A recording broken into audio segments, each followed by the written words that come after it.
says, just a hint of teasing to it. They want you for a VIP, or their kid, anyway. Above my pay grade, apparently. Dima eased her way into the room, tall and broad-shouldered.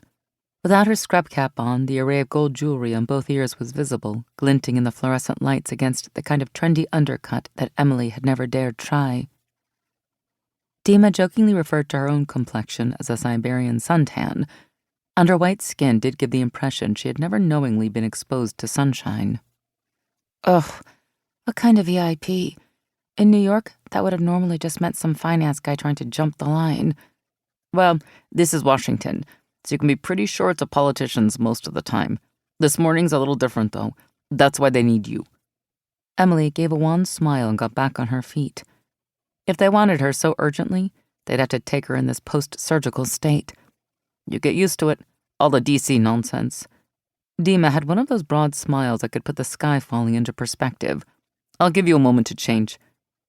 Emily had been ready to march out there in wrinkled scrubs and shoes that had spent hours on her feet as she'd stood over her patient. Instead, she yanked off what she was wearing, shoving the scrubs into the laundry bag and pulling on the simple black wrap dress she'd worn yesterday. The comfortable sneakers were bagged up and shoved in her locker, with sensible burgundy flats taking their place. As a final concession, Emily pulled her hair down from its few deft pins and ran her fingers through it a few times. Professional enough? Don't forget the white coat, Dima said, nodding to where one hung in Emily's locker, more freshly dry-cleaned and waiting in her office, no doubt. Her name and qualifications were stitched over the pocket, and she slipped her stethoscope around her neck to complete the look. This way, Dima said, holding the door open after stepping through it. Emily followed along in her wake, trying to keep up with the longer strides. The faintest hint of Dima's native Russian accent remained around the vowels. She rarely talked about her home country, having come to America to study and never looked back. There's a reason they call it a company town. But this is the first unscheduled visit for this patient in a while, so everyone is scrambling a little. Plus, Monday morning. So who are we talking about? Emily had been patient enough, but her curiosity finally got the better of her. Protocol says no VIP patient names in public areas, Dima replied, a stickler for the rules most of the time. Maybe Emily should have known that, as department head. And for this particular level, it's code name only, even on the paperwork.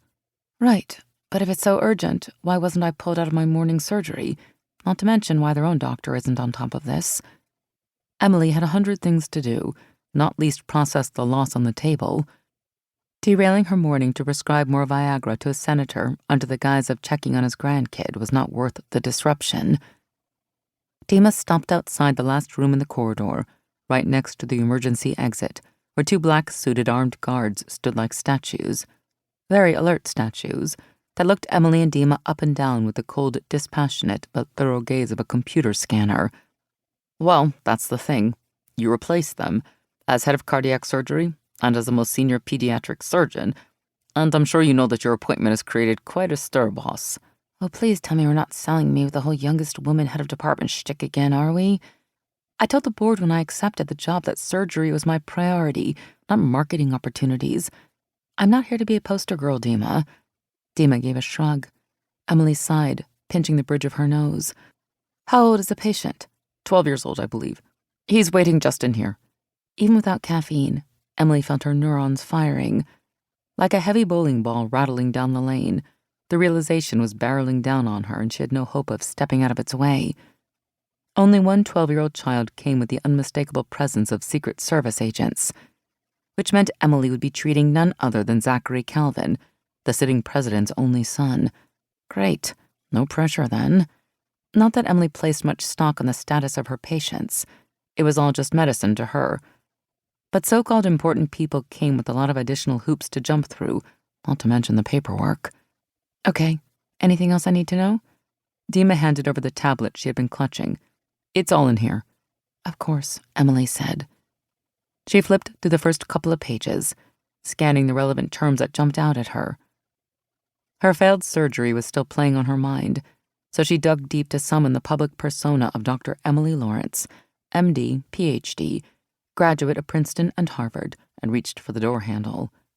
It remained stubbornly locked.